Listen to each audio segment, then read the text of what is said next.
Once I went into the hospital, and they did a drug test on me, and they said, "Oh, you're positive for cocaine."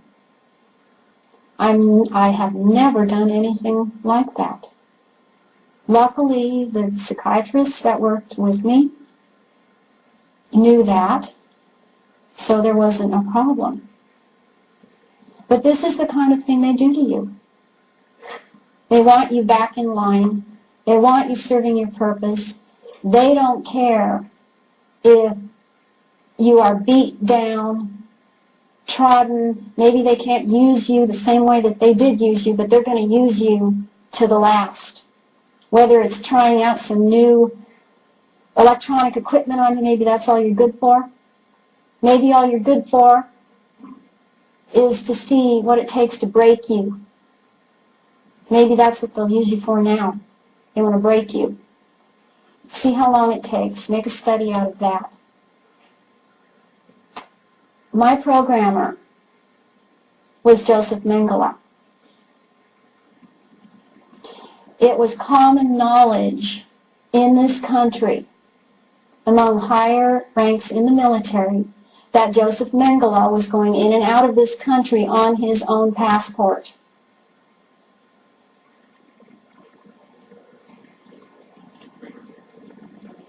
He went from the United States to South America. I saw him at China Lake Naval Weapons out near Ridgecrest, California. That is also very much associated with Area 51.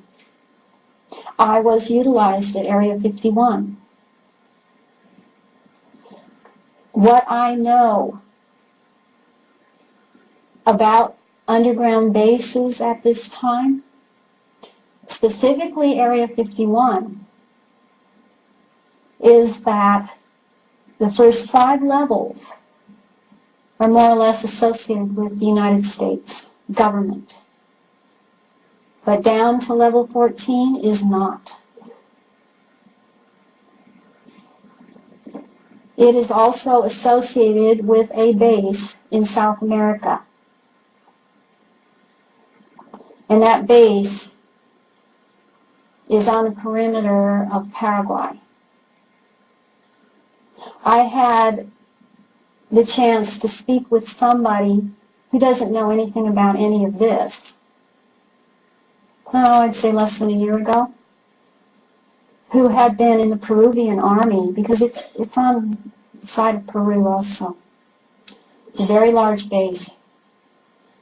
And he was in the army, and the governments, all the governments employed their soldiers, their military, to guard the parameters of the base. And what he saw there, what he described to me, were all of the Indians in the area they killed, hanging them upside down, draining fluid out of the spinal column into containers that he was told were being, this fluid was being used for a creation that was made up of human genetics, but it was also part machine, like a cyborg. This is what it was being used for. Also talked about things like putting the eyes or certain parts of the eyes of dogs into humans, and then the humans that got this were going crazy. In short, it was genetic manipulation and experimentation. It's the same thing that's going on at Area 51.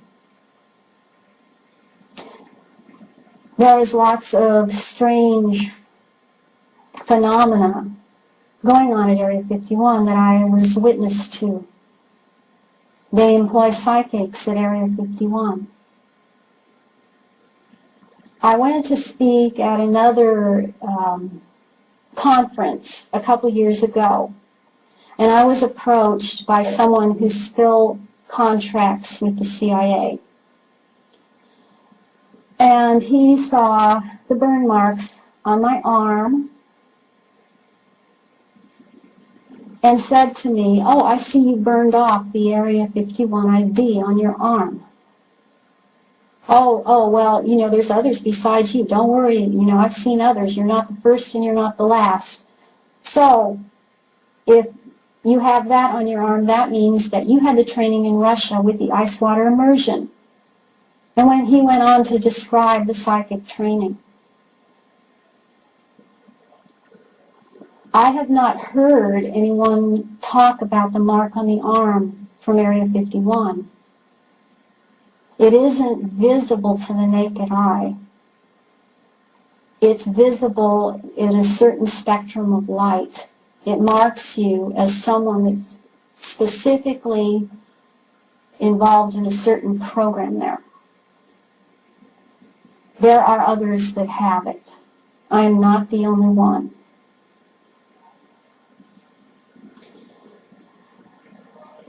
Something else that I was used for, there is an intelligence agency. It goes by the name of Janus. The other side or face of Janus is called Sirius. Sirius is made mostly up of military trained psychic assassins. They're watchdogs. Janus is also psychic assassins. I was being contacted to do that, and I happen to remember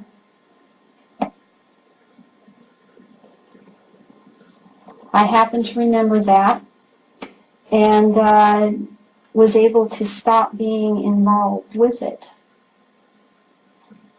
But it took me a while. I had said something to Julianne McKinney about it, and she acknowledged that there is this group. It is a person that heads this group, tries to stay out of the public eye. He is known because he is on the Council of Foreign Relations. The headquarters of this program is in Brussels, Belgium, in the NATO building. They train psychic assassins and sell them to agencies, other agencies. That is what they do.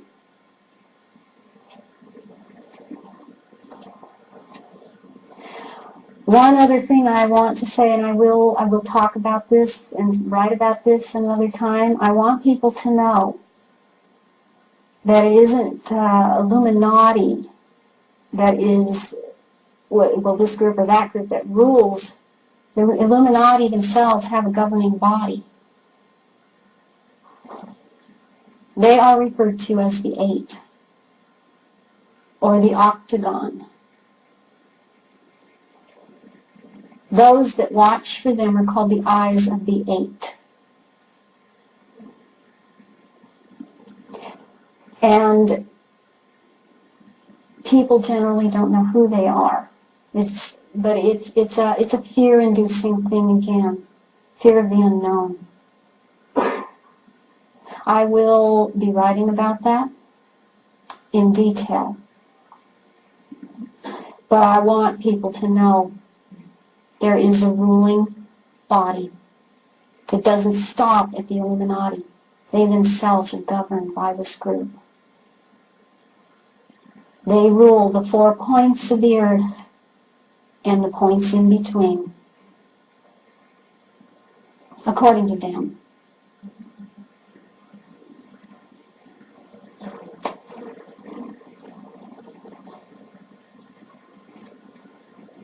I want people to know that I have hope for this planet, for all that live on this planet and in this solar system and in the galaxy. I really think I had a hard time having hope until I realized